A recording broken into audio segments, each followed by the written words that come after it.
André Henriques, eu sou professor titular do Instituto de Física da USP.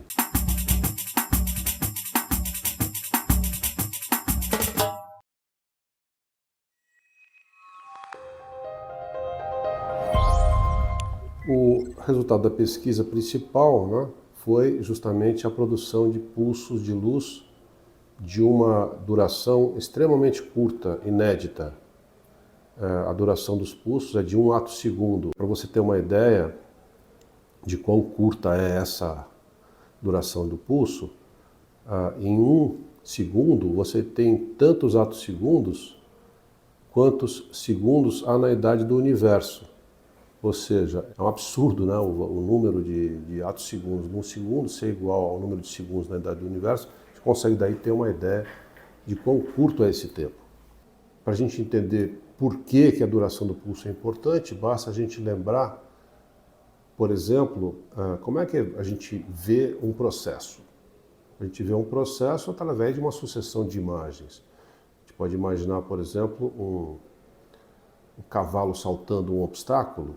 Se você tiver uma câmera que consegue fazer flashes de 1 milissegundo, você vai reconstruir todo o processo que foi o cavalo saltando esse obstáculo. A novidade aqui é que a escala de tempo é mais curta ainda. Essa descoberta dos premiados abre acesso a processos, né, a observação desses processos. E os processos que ocorrem nessa escala de tempo são os processos associados ao movimento de elétron.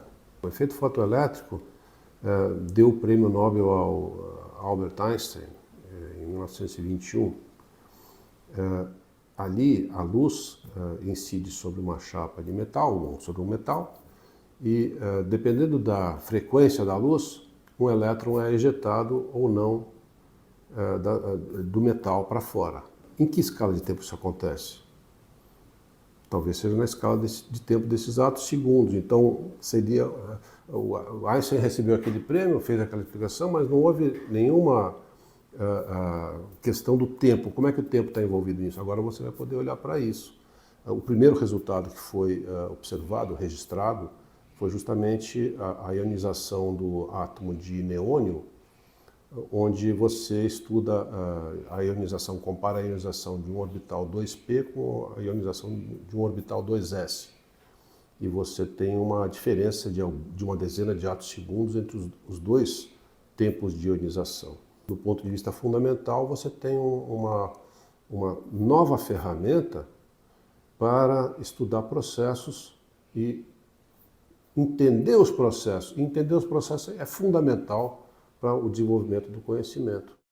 O esquema do experimento, que um dos premiados, eu vi o esquema do experimento, é exatamente o mesmo que a gente tem aqui. É um experimento PAM-probe, do mesmo tipo que se usa com esses atos-segundos, só que com femtosegundos, que são pulsos 1000 vezes mais longos.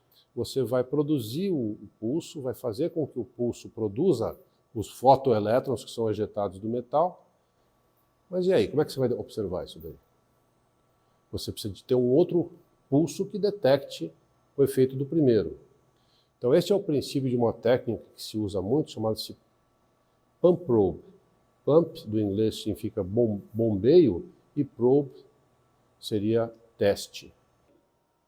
Então os pulsos saem daqui, e aí eu vou pegar esses pulsos e vou dividir em duas partes.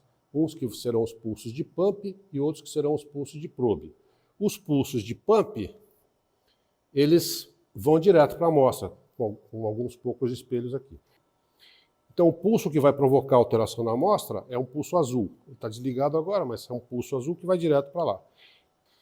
E o pulso de probe é aquele infravermelho, ele vai passar por aqui e vai chegar nesse espelho. E você vai controlar. Então, se a distância for exatamente igual a que o pulso de pump viaja, eles chegam juntos. Mas se eu afasto esse espelho um pouquinho, ele vai chegar depois do probe. Se eu avanço aqui, ele vai chegar antes. Então eu consigo varrer. Então isso aqui seria aquele meio de você medir o cavalo saltando sobre um obstáculo. E você então provoca flashes de luz ao longo desse tempo, e eu posso, em todas as posições intermediárias, registrar como é que o meio alterado num determinado instante. O que a gente tem feito ultimamente aqui é estudar como que um pulso de luz pode magnetizar a matéria. Nós descobrimos, alguns anos atrás, um método novo de você magnetizar a matéria. Com pulsos de extremamente baixa energia. Você joga um pulso de luz num semicondutor magnético que contém átomos que têm momento magnético, e a excitação eletrônica provoca a alteração, o alinhamento desses átomos e magnetização desses átomos, numa escala de tempo muito curta, da ordem de 50 picosegundos. E o forte deste processo é que com pouquíssima luz você consegue efeitos grandes.